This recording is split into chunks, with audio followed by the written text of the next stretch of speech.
Anupam Sharma and heading the Geochemistry Division at Birbal Sahni Institute of Paleosciences. I welcome you all who are watching this program. And before going into the details and the brief introduction about the Geochemistry Lab and TLOSL Lab, first I would like to introduce you or tell you something about the history of our institute. The institute, Birbal Sahni Institute of Paleosciences, or earlier known as the Birbal Sahni Institute of Paleobotany. But as you know, the technology is increasing, the science is also integrating, and many a times now the thrust is on multidisciplinary studies. So therefore, there are certain gaps in our understanding which were difficult to complete or full by a single proxy data. It was felt that unless until we bring in more subjects into it, then only the study will become more comprehensive, and this can lead us to some new and interesting aspects of understanding the earth systems. So going into it, geochemistry is one such discipline which basically helps to understand many earth surface processes, which has implications to understanding the climate, which is at the mandate of the institute. And similarly, we can also address what is the source of the sediments, what are the processes, environmental conditions once the sediment is deposited, how it get changes like diagenetic changes, and so on. So with this help, and in that the major trace element chemistry, the mineralogy, the isotopic studies, all this lead us to and give us very robust data. And once it is integrated with other proxy data, we get a very good picture whether it is environmental reconstruction or whether it is climate reconstruction. All those aspects can become more meaningful. So first I will tell you that there are many sophisticated instruments, and they are basically very recently procured and established. And now not only we are doing good science here, supporting our scientists, but many other institutions, universities, as well as the industry people are also getting help from us. So with this introduction, now I will take you to the facilities, means what are the instruments and how the data get generated. We'll take you on that journey, and my colleagues will discuss these things in detail. So over to my colleagues. Thank you.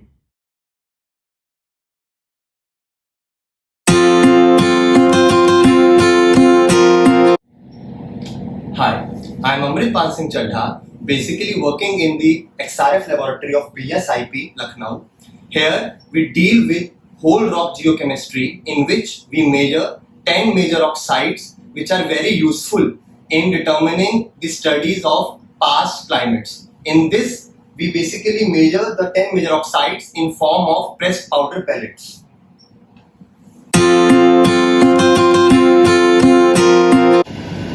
Hello, welcome to our ICP-MS laboratory.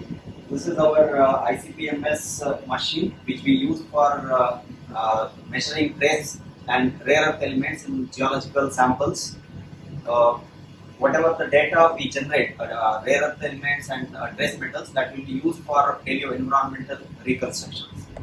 This is a digestion room of ICP-MS laboratory. Here we do acid distillation and sample processing for measuring trace and rare earth element.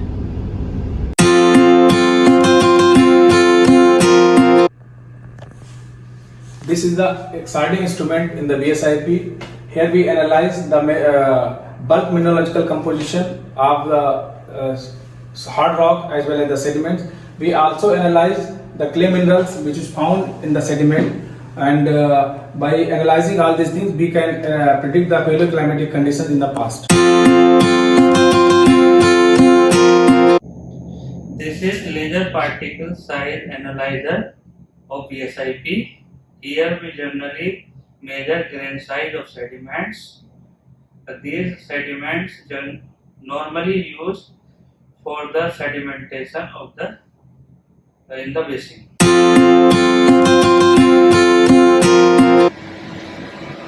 Hi, this is IRMS laboratory of BSIP. Here we have isotope ratio mass spectrometer, which is capable of doing isotopes of carbon, nitrogen, oxygen, and sulfur. We have different types of peripherals associated with this IRMS. The gas bench peripheral for processing the inorganic samples such as carbonates and water.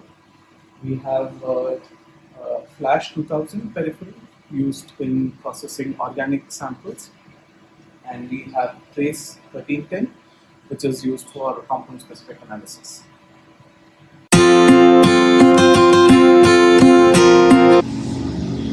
This is the sample preparation lab for GCMS.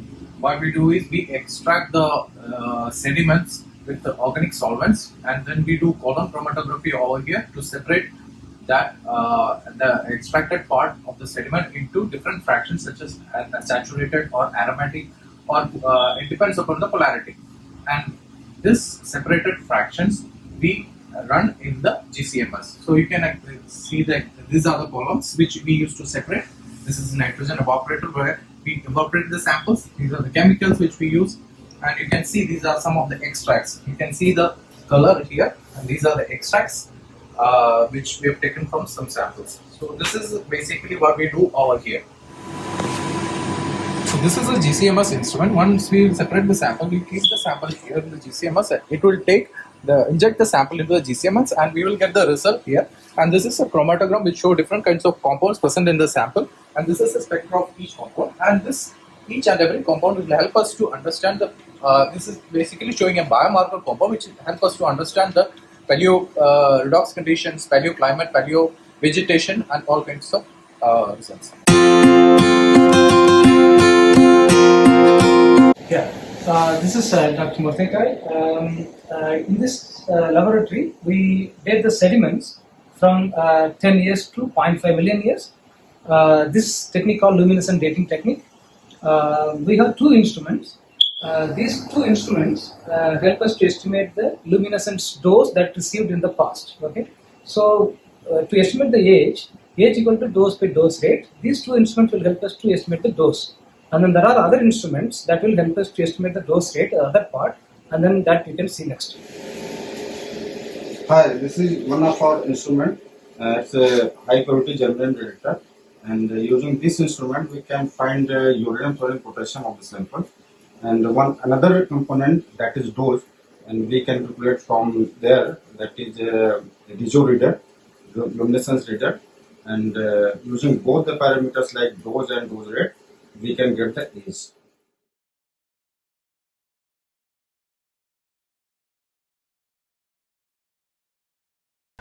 So welcome to confocal laser scan microscope and Raman spectroscopy lab. This is a Raman instrument which is of Renshaw Invia Raman microscope. It is basically works on Raman effect. This is the module of this spectrometer where we put the sample.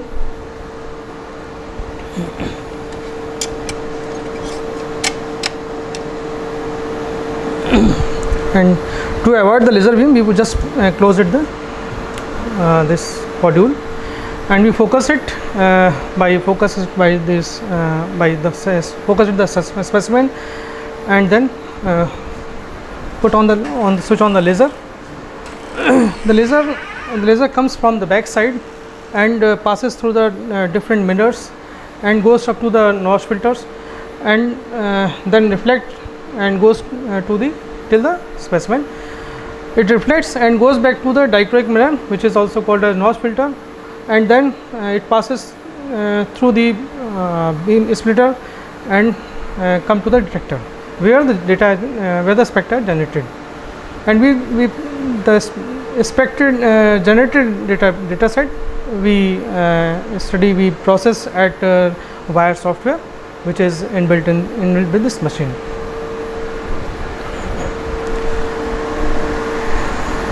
This is confocal laser scan microscope. it is basically work on, we have three laser lines, which one is 458, 476, 488, 514, 633 nanometer wavelength.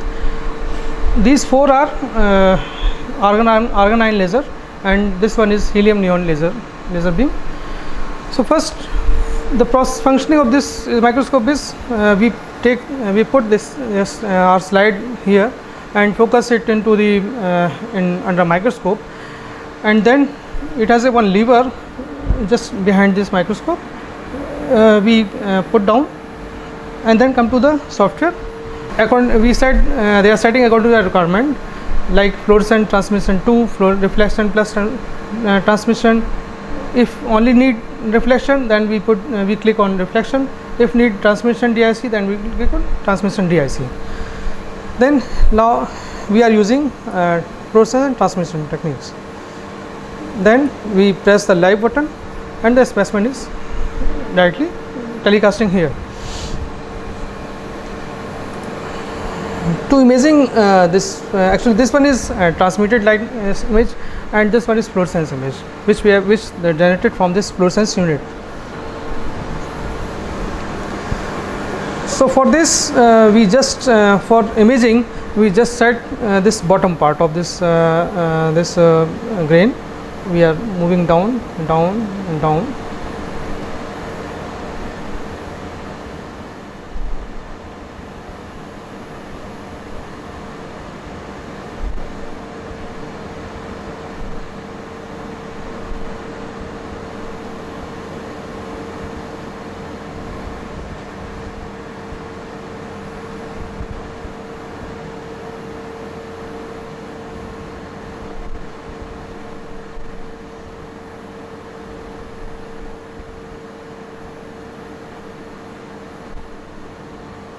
Yes, and then it's a process. Just start, click, begin, and then we again move it clockwise to set the top portion of top Z.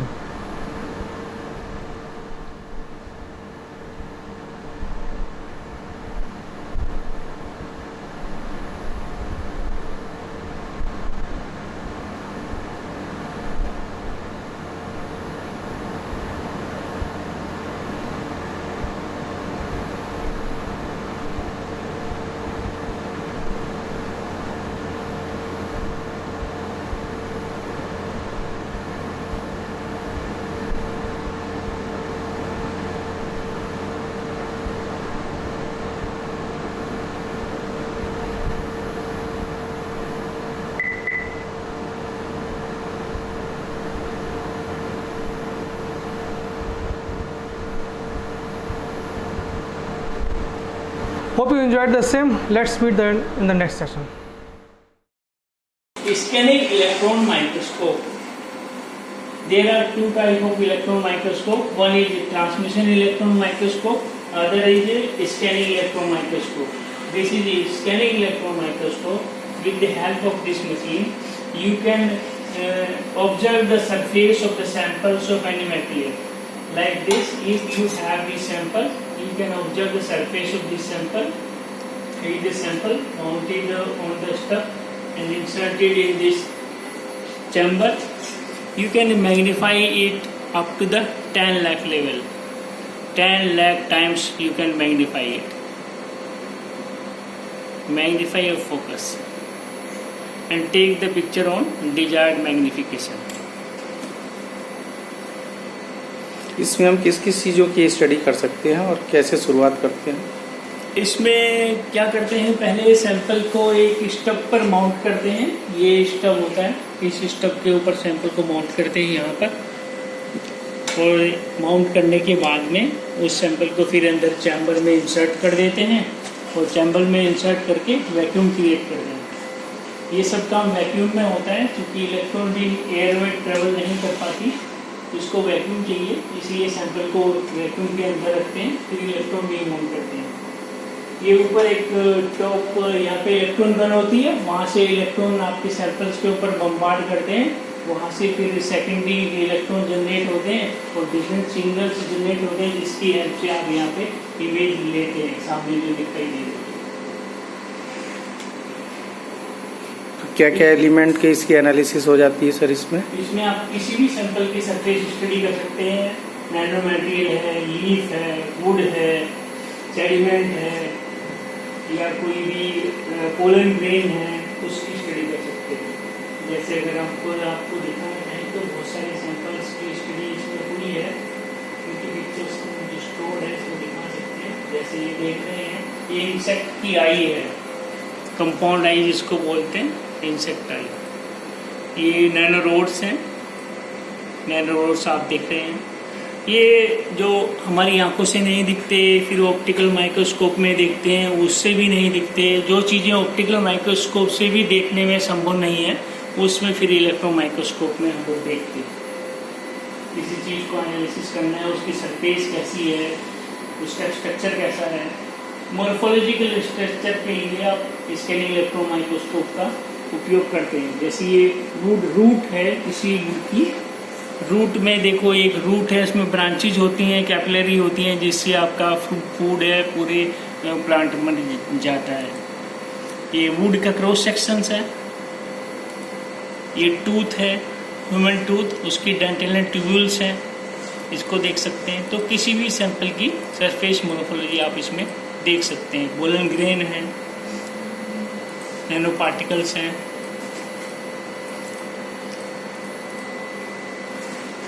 ये pollen grain है, देखो कितना अच्छा view दिखाई दे रहा है, जो ना तो ऑप्टिकल माइक्रोस्कोप से संभव है, ये केवल इलेक्ट्रॉन माइक्रोस्कोप में ही संभव है कि इस तरह की पिक्चरें मिलती है।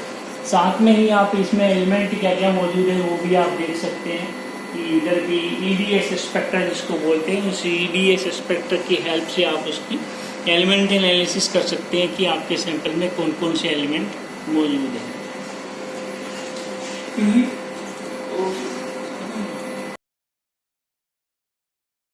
Welcome to radiocarbon dating lab of Birbal Sahni Institute of Paleo Sciences, Lucknow. Here you are visualizing the benzene preparation lab, where we convert all the samples, whether they are all organic or inorganic in nature. We combust them or hydrolyze them to convert all the carbon into the carbon dioxide, and the carbon dioxide then is reacted with molten lithium at very high temperature, and it is converted to acetylene, C2H2. The acetylene is further converted into a complex series of chemical processes and the purification processes, and finally it is primerized to benzene.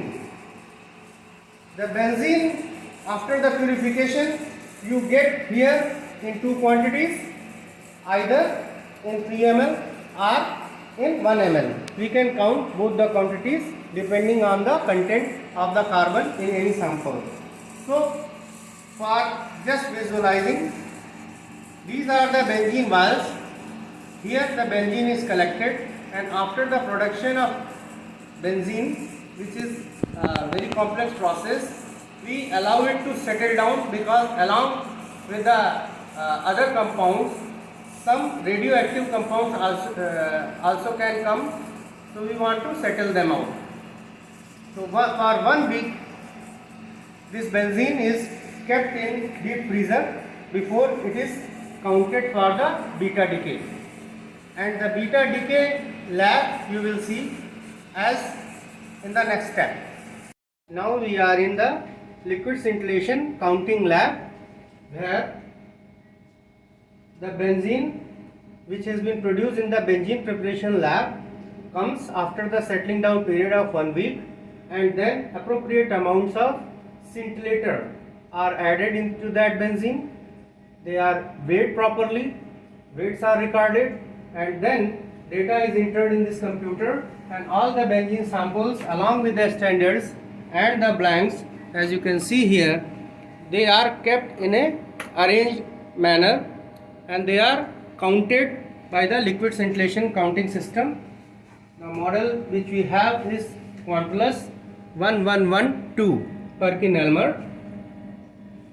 All the counting data is recorded in the software of this system, and using the activity of the blank corrected for the background, and the standard activity of the oxalic acid, we process the radiocarbon dating data of all the samples. Welcome to newly upgraded radiochronology and isotopic characterization laboratory of BSIP. Here we are preparing samples for accelerator mass spectrometry, which is actually a very direct method of radiocarbon dating because it counts the carbon 14 atom in a very small amount of sample. Like 1 milligram of graphite is enough for making a very good, accurate and precise measurement. For this, we have here a combo of instrument. This is elemental analyzer connected with a isotope ratio mass spectrometer. There is a carbonate hydrolysis system for inorganic samples, and this is finally our automatic graphite preparation unit, which is called AGE. This system in a day can produce 7 samples graphite along with the measurement of carbon and nitrogen isotope in this sample. So sample is combusted here, where you can see inside the high temperature reactions are carried out and sample is combusted in form of CO2. CO2 is then purified and separated from nitrogen, and then a portion of CO2 is sent to the isotope ratio mass spectrometer, which you can see here, for its stable isotope measurement, delta 13C measurement. And 90% of the CO2 in a SIM sample is sent to this equipment where it reacts with hydrogen, pure hydrogen, and in the presence of iron catalyst at high temperature 550 degree. So in couple of hours it produces about 1 milligram of graphite, which is pure graphite. Purity is checked, and this graphite powder essentially is used as a target in AMS measurement. And the virtue of this instrument is it can measure the carbon 14 content, or it can conduct the radiocarbon dating even in a single agricultural grain. For example, 1 grain of wheat or 1 grain of barley is enough sample. Other samples are like a small amount of collagen extracted from the bones, the burial bones of human or animal, or cellulose extracted from a small piece of wood which we often get in archaeological fields. Other applications are a small amount of the carbonate or small amount of cloths, or even the paint samples we can date using this equipment. For all the sample preparation, we need very accurate amount of weighing, which is conducted here, and all the sample handling is carried out under a clean airflow, which is called laminar airflow. This poster summarizes all the processes involved in the radiocarbon dating, which you have just seen.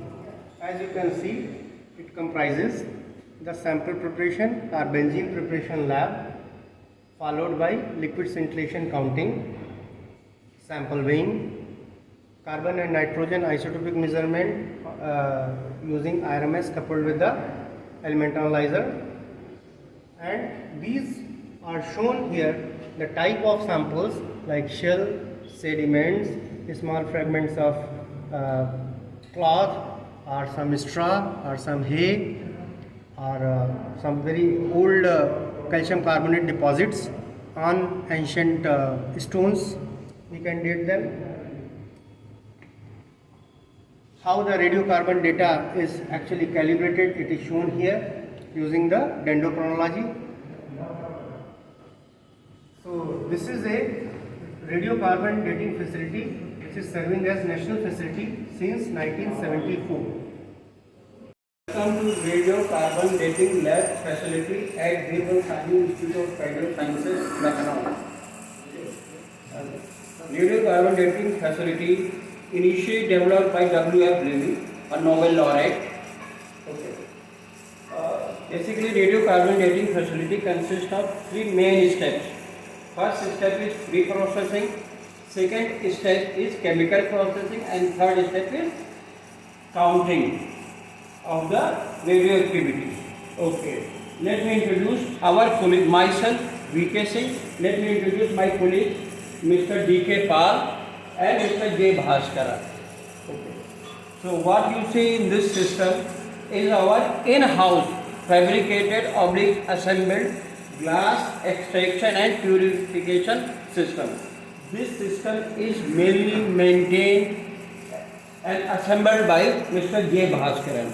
Now pre-processing will be explained by my colleague Mr. D.K. Paul. चलो अब वहाँ चलो यही से explain कर दिए। सबसे पहले डाला जाता है तो हम पेट ट्रीटेड सैंपल को कार्बोनेट सैंपल है उसको हम हाइड्रोलिसिस करते हैं एंड दो सैंपल चारकोल वगैरह है उसको हम कंबशन मेथड से करते हैं। तो ये हमारा क्वार्ट ट्यूब है जिसके अंदर हम सैंपल रखते हैं। क्वार्ट ट्यूब को हम रबर कॉप से बंद कर देते हैं और ऑल ज्वाइंट्स यहाँ पे फिट हमारा potassium permanganate, potassium dichromate and halogenic impurities के लिए AgNO3 लेते हैं। फिर यहाँ पे हम स्पाइरल ट्रैप लेते हैं, उसके बाद एक ट्रैप आता है। ये लीजिए हमारे पास स्पाइरल ट्रैप यहाँ रहता है।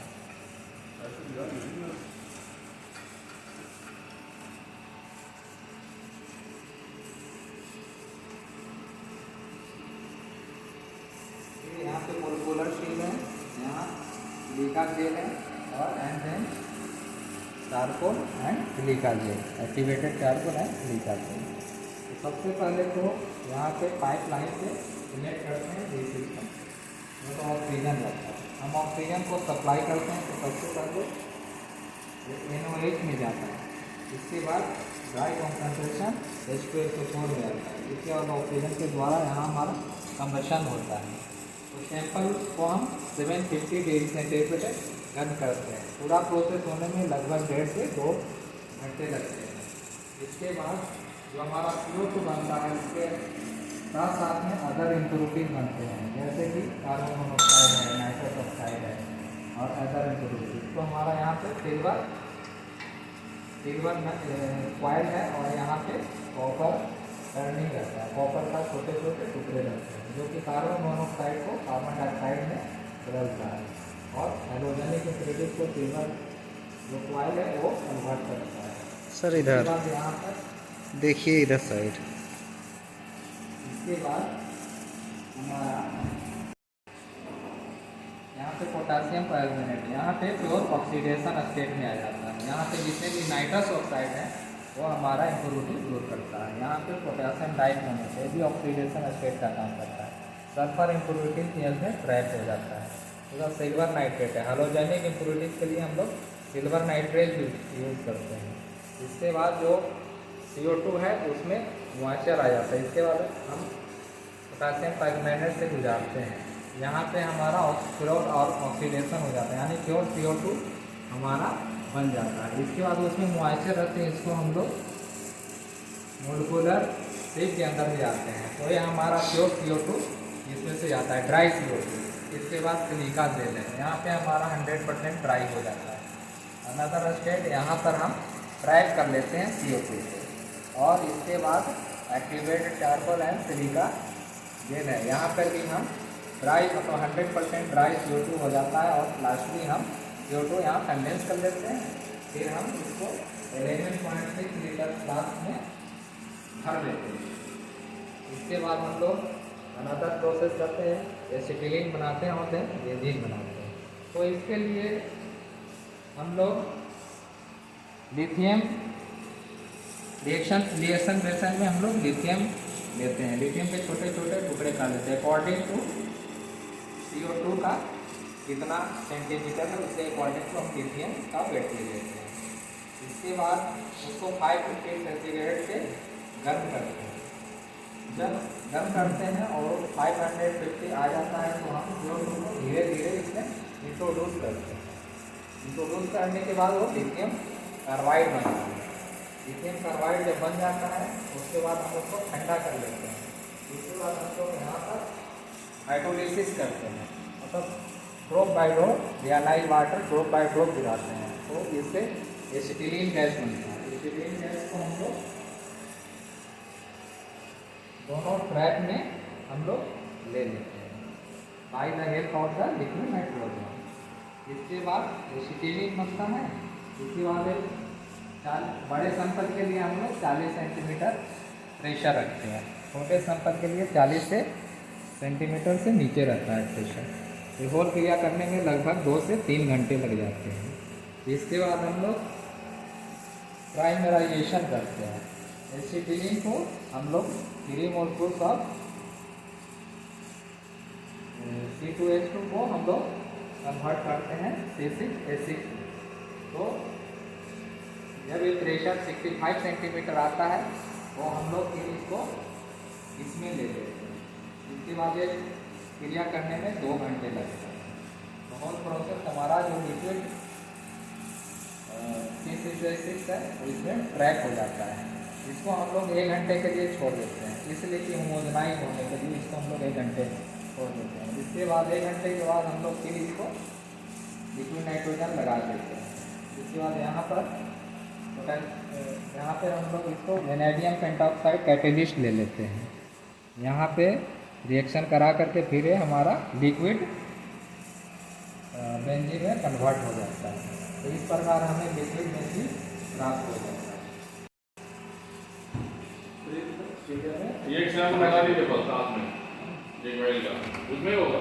और इसमें ये सिंपल है मेरा, इसमें हम लोग रख देते हैं और -40 डिग्री पे उसको अंदर भी जरा खींच लीजिए, इसको अंदर और क्या तब तो पता चलेगा सैंपल कहाँ छोड़ेगा। इस प्रकार मेरा लिक्विड बेंजीन कन्वर्ट होता है। इसके बाद हम लोग काउंटिंग प्रोसेस करते हैं। In short, this is carbon CO2 preparation and purification system. CO2 is prepared, purified and dried. Now that CO2 is stored in these vessels known as flask. Now CO2 is converted into acetyl through synthesizer, okay, lithium carbide, and then it is converted into acetylene. Now this is our benzene, okay, extraction and purification system. Now this acetylene which is prepared is trimerized into benzene, and then finally benzene is collected here in vials and then stored at -40 degrees Celsius in storage container. That's one part. Okay, now we are going to another lab for counting. So our benzene is prepared and we have taken out benzene from the storage flask. Okay, now what we do, we mark the ID of the sample, weigh it. Okay, the next step is we add a scintillator in it, and then the benzene is added in the same sample, weight is recorded, well recorded in the computer system. Okay, then samples along with standard and blank are kept in the counter. This is our liquid scintillation spectrometer, which basically counts low level radioactivity. Its modulus is Quantulus 1120. It has a unique feature that it can count extremely low amount of radioactivity. Moreover, the background is ultra low, so we can use it in an open atmosphere because without affecting the background counts. So that's the beauty of the instrument. Moreover, its shielding protect it from external environmental counts. Next is to record that data, because decay is statistical in nature, so we record it for a long time. Okay, we have 2 types of vials, 1 ml and 3 ml. Accordingly we count, and at least we count it for 25 cycles, so we get an average count, and all that data is recorded along with the standard and background. Next step is to work out to calculate the time elapsed after the sample was out of cycle. So that is done through a software Okay, and these three curves are there. One is for background, other is for standard, and that is for the sample. So we can recalculate the time elapsed when it was out through software, and that is basically these are the counts. On the basis of that, we can manually calculate or through software, and that's the final date, and that is known as the rough date, because we have to recalculate or recalibrate it with other parameter. So that means the amount, because the amount of carbon 14 in the atmosphere is not constant, it varies with time. So that we take care with calibration. So most of the time we give you raw date as well as calibrated date. That's all about our carbon dating. Thanks. Hello everyone, this is Dr. Neeraj Rai. I am scientist C and group head of Ancient DNA Lab and Modern DNA Lab. The main focus of my lab is to understand the genetic diversity and demographic expansion of different flora and fauna from past to the modern time period. So primarily we are working on modern human remains, which we often get samples in the form of archaeological remains, paleontological remains, sedimental remains, and we extract DNA in our dedicated ancient DNA laboratory. We also work on modern genomics. So for that, we get samples from modern individuals, modern lake cores, modern sediment samples. So overall objective of our lab is to understand the genomic signatures of different species. At the same time, we are also involved in diagnosis services over the COVID-19 crisis. Since last 8 months, our lab is highly involved in COVID-19 diagnosis, and we are using RT-PCR method to detect the COVID-19 positive and negative samples. First, I'll be talking in brief about our Ancient DNA Laboratory.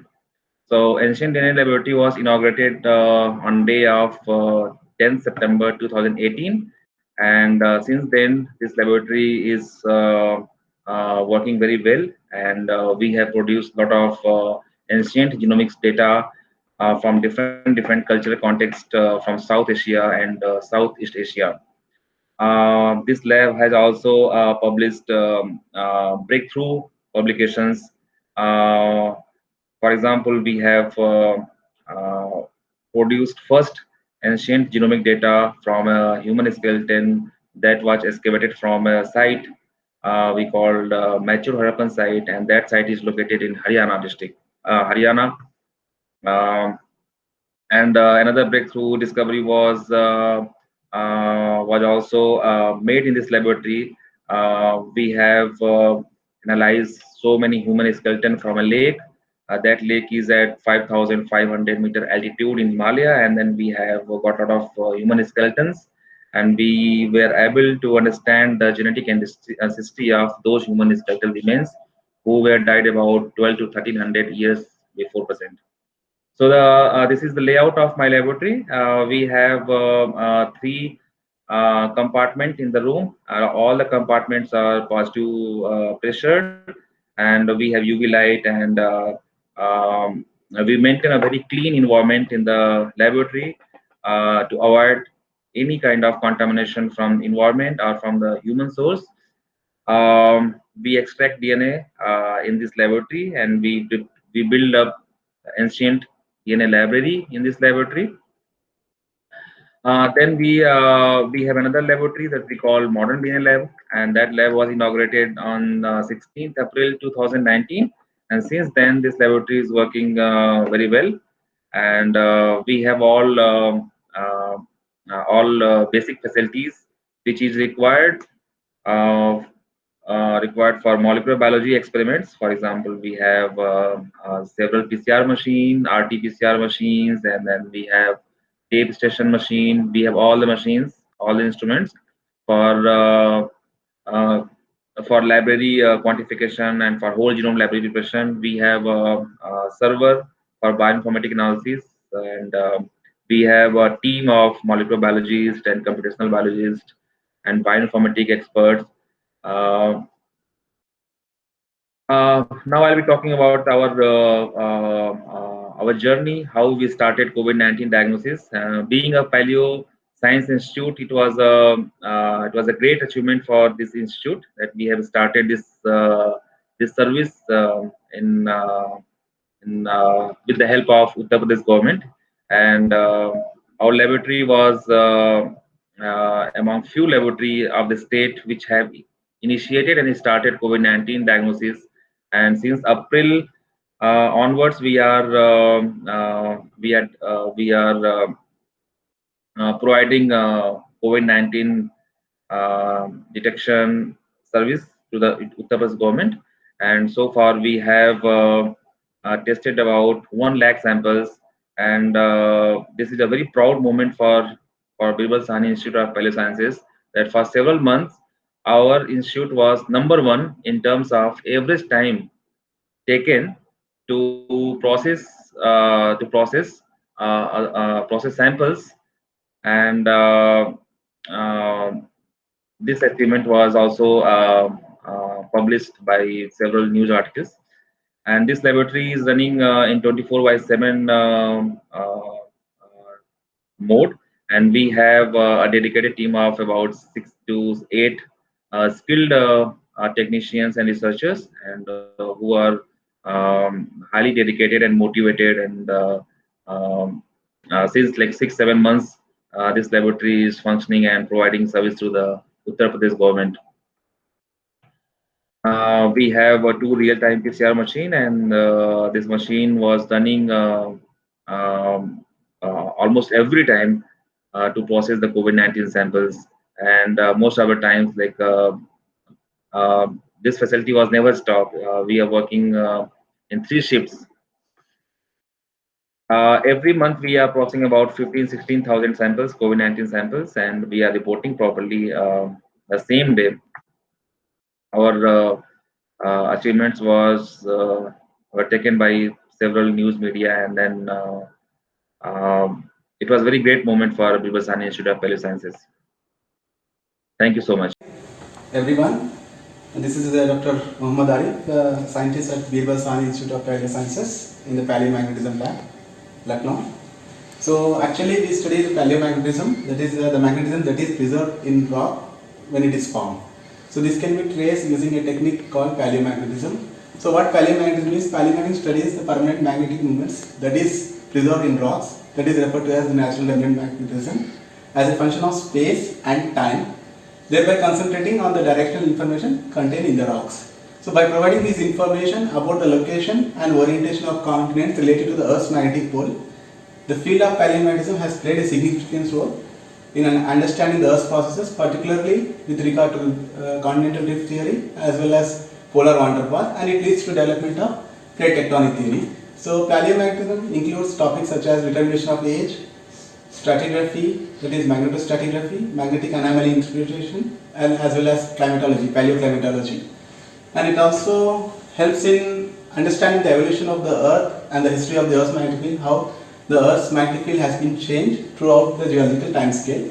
So in order to do the paleomagnetic study, we need the oriented samples that has to be collected in the field.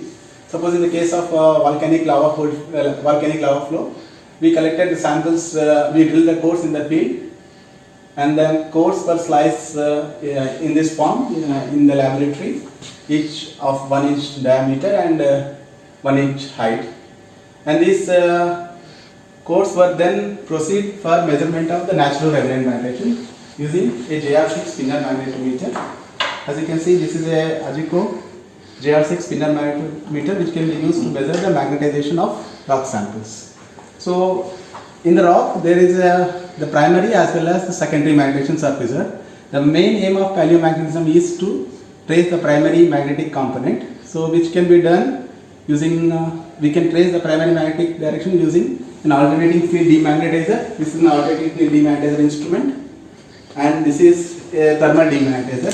The alternating field demagnetizer corresponds to the coercivity of the magnetic mineral, whereas the thermal demagnetizer corresponds to the blocking temperature. These are the blocking temperature of the magnetic mineral that is present in the sample, whether it is magnetite or hematite. So for that, actually it is the magnetic minerals that is present in this rock sample is summation of the primary as secondary. The main aim is to erase the secondary. Secondary event can be the lightning effect, or maybe the asteroid impact event, or anything metamorphic events. So we have to erase this component, the secondary component. That this secondary component is preserved in multi-domain grains. So the erasing of the multi-domain grains and tracing the primary grains, that is the single domain grains, is the primary aim. So what we do, we measure the natural remnant magnetization, that is the positive remnant magnetization, using a spinel magnetization. Then we demagnetize at each step, in successive step of 5 millitesla, 10 millitesla, 25 millitesla, and up to 100 millitesla. Then we will see the trajectory how this demagnetization step is going on. Likewise we just demagnetize 25 millitesla and we measure the remnant magnetization. We demagnetize 30 millitesla and we measure the remnant magnetization. So the points where the declination and inclination of the specimen are constant, that is the primary magnetization. Where the points of declination and inclination deviate, they are not in the same pattern, that is the secondary component. So erasing the secondary component and tracing the primary component is the primary aim of the paleo-magnetic measurements. So in the similar case, we perform the thermal demagnetizer using this oven, and in this oven 45 samples can be heated together, each step of 50 degrees centigrade to up to the Curie temperature of hematite, that is 675 degrees centigrade we perform. We apply 50 degrees centigrade of temperature, we heat the sample for 50 degrees, and then we measure the remnant magnetization with the DR6 spinner magnetometer. So each step we perform like 100 degree, 150, 200, 250 and up to 675 we will go, and then we will measure and we will see the directions which are similar in pattern, the declination, inclination. That directions corresponds to the primary direction, and the direction which deviate from the constant D and I that are classified as secondary overprints. So after getting the directions, we will come to the path of this virtual geomagnetic pole. So we can know that we can plot these directions on a trajectory on a global apparent polar boundary path, and we will see where these samples are being earlier formed, where this rock has been formed or where this geological terrain has been formed. We can have this path and we can say which million years this rock has been formed. So in the case of sedimentary samples, we collect samples in these plastic bottles of 10 cc volume, and then we measure the same parameters like the AF demagnetization as well as the thermal demagnetization, because the sedimentary sequences samples are good enough for performing the magnetostratigraphy. The magnetostratigraphy is that as you know that the reversals of the Earth's magnetic field has undergone many reversals, normal and reversal cones. You can trace the reversal cone stratigraphy of the sedimentary strata using the sediment samples. So the first reversal occurred at 0.78 million years. So this is the Brunhes normal, and then the Matsuyama reversal. The reversal duration is almost 2 million years actually. Actually it is 2 million year duration. Then there we have a normal, Gauss normal and Gilbert reversal. So the normal and reversal pattern of the Earth's magnetic field can also be known through the sedimentary environments.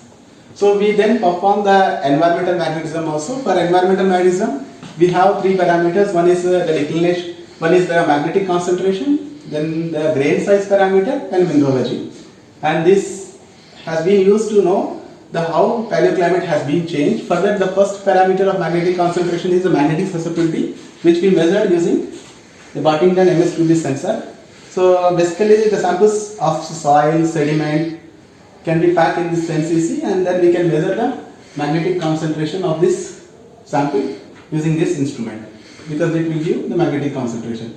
And the mineralogical parameter, we have this IRM, isothermal remnant magnetization. We can measure with this ASC scientific. Actually we saturate the sample with 1 Tesla of magnetic field, and then we measure the remnant magnetization, and then the remnant magnetization is measured using DR6 spinner magnetometer. We keep the samples inside this holder and we can measure the remnant magnetization, and up to 1 Tesla we do, and we see how much field is required to saturate the sample. Suppose if this sample contains, example, this sample or this sample, if it contains hematite, then up to 2 Tesla magnetic field is required to saturate. If it contains magnetite, that is the soft component, soft magnetic component, then 100 millitesla is enough to demagnetize, to get saturation. Sorry, to get saturation, 100 to 150 millitesla is enough. So we can know that what is the magnetic mineralogy that is contained in the sample using this isothermal remnant magnetization experiment. The other parameter we do is the ARM, anesthetic remnant magnetization. Anesthetic remnant magnetization is tracing the single domain components, that is the final grain. What are the final grain that is present in the sample? The final grains can be known if the value of anesthetic remnant magnetization is high, then final grains are there. If the value of anesthetic remnant magnetization is low, then the coarser grains are present. This can be done like we demagnetize the sample with 100 millitesla and a backfield of 0.05 millitesla. This 0.05 millitesla corresponds to the magnetic field of the earth. So a backfield is applied which corresponds to the earth's magnetic field. So in that backfield, this sample is going to be demagnetized, and whatever the grains that are single domain grains present at the time in the soil or in the rock, that will be aligned, and the other multi-domain grains will be randomized, so that the alignment of the single domain grains will give the percentage of the final grains. So because single domain grains are final grains and the multi-domain grains are the coarser grains. So we do anesthetic remnant magnetization, and then with the obtained susceptibility, with the obtained ARM, with the obtained SIRM, that is saturation isothermal remnant magnetization, we calculate the interparametric ratios to give the interpretation of the magnetic concentration, magnetic grain size and magnetic mineralogy. And with this concentration, grain size, mineralogical parameter, we can interpret the paleoclimate that exists during the quaternary time period. Like if you have the high susceptibility, it indicates the high rainfall period, and if we have the high ARM, that is anesthetic remnant magnetization, we suggest that the high wetter zone indicates high wetter zone. And if there is a S ratio, that another parameter that is the saturation magnetization from SARM, you know. If it is a magnetite or hematite, that parameter we can say. So if it is a wetter period, then we have the magnetite ratio is there, the magnetite percentage is more, and if there is a drier period, there is a, in contrast to, it's a vice versa, higher the lower indicates the drier periods. So we can interpret the paleoclimate of a terrain, is a sediment profile or a lake sediment core profile or anything. So with this we do three types of work here. One is the paleomagnetism of the rocks, that is volcanic rocks, and the magnetostratigraphy of the sedimentary successions. So to know the reverses of the geomagnetic field, and with the environmental magnetism we know the recent work, that is the quaternary and Holocene time period scale. What are the changes, paleoclimatic changes that has been occurred? Suppose in 10,000 years back, what is the climate? What is the sequence of the climate? Whether it is dry phase when it occurs, the cooler period, cold and dry, all these things. So in summation, we can say this facility can be used for paleo, magnetostratigraphy, and as well as the environmental magnetic studies. Thank you.